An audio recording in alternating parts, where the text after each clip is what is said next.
Sastrika.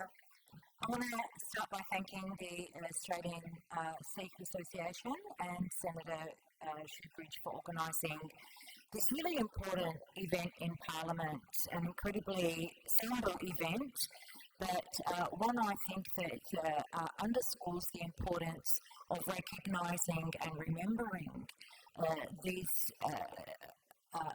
devastating and barbaric acts in the history that affects till today so many Australians and so many of the Sikh community here. I want to acknowledge the Sikh community here in Australia and remind you that you are a very valued and important part of our society.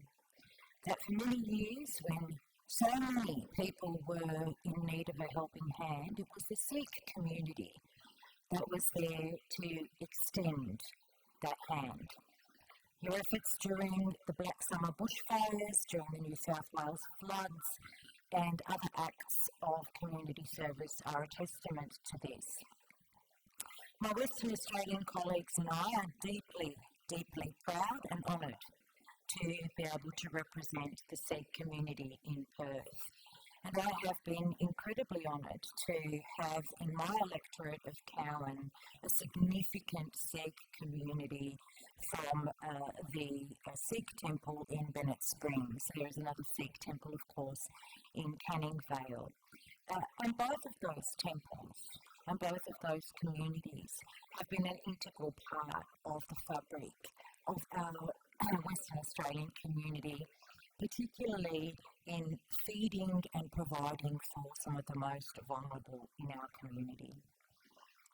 And today we gather to remember and reflect on those painful events of 40 years ago.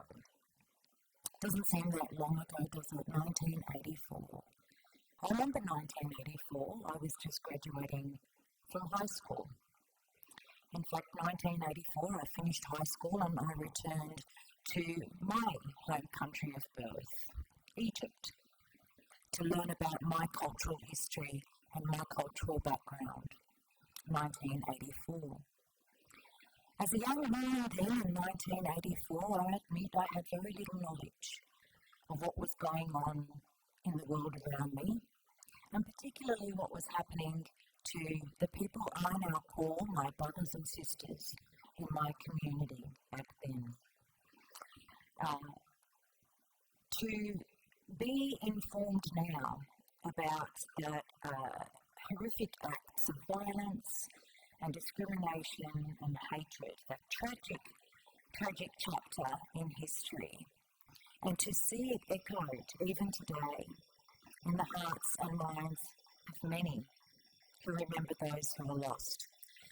Unfortunately, the bells are ringing, but before I leave, I don't have much more to say other than to stand in solidarity with you and to remember that the lessons of 1984 continue to inform us today and must continue to inform us today.